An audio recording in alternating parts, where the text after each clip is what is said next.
When strolling the basement of Brown Laboratory, one could easily pass by room 11 thinking of it as a typical classroom. Peering through the opaque glass door, one discovers one of the university's discrete sites, an entire office dedicated to glass modification and blowing, single-handedly run by glass technician Doug Nixon.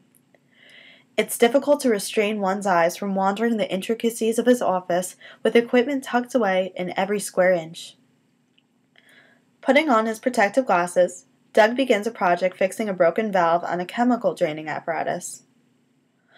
With an open torch fire in one hand, a spindle in the other, and a tube to blow through in his mouth, Doug seems fully occupied on the job. He modifies, repairs, and creates glass apparatus for the chemistry and biochemistry departments at the university. Sometimes, the students pester him about fixing their broken bongs, he jokes. Doug Nixon, who is in his 40s, began glassblowing when he was only 20 years old, when he enrolled in the Salem Community College in southern New Jersey. This is the only school that has a glassblowing program in the country.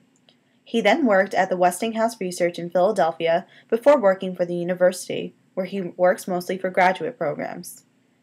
With an office filled with open fire torches and heated spindles of all sizes, Doug says that he thoroughly enjoys the unusuality of his job. He never knows what to expect coming into work every day. His job is something that constantly keeps him on his feet because glass apparatus breaks at any time, and frequently. When something breaks, he's the guy to call. Taking out what looks like a giant magnifying glass, Doug begins work repairing broken glass by using a fluoroscope, a tool that helps reveal the invisible stream inside the glass to detect where it's fragile. The multicolors indicate that the glass is broken or on the verge of shattering. Acting confident around an open flame, Doug explains that he uses a combination of oxygen and natural gas to accelerate and heat the torch. Then comes the actual reparation. He uses a lathe to spin the glass so it retains its circular shape and a steady stream of air to pump the glass. Within 5 minutes, the piece looks like brand new. Some projects take minutes, while others can take weeks. He says that the scientific glassblowing requires far more precision than artistic glassblowing. When he creates glass equipment, Doug mainly constructs manifolds of different shapes and sizes for the chemistry department. Venturing up to the second and third floors of the building, graduate students scurry around a busy room utilizing Doug's masterpieces.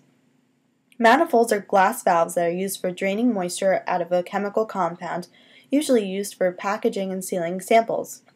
It took Doug a whopping 3 months to create the 10-foot manifold.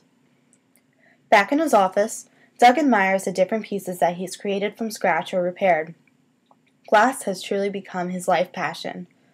Enjoying the uncertainty of his job, Doug Nixon wholeheartedly shakes his head laughing when asked what he'll do after he retires. He likes the uncertainty of things. He's not going anywhere.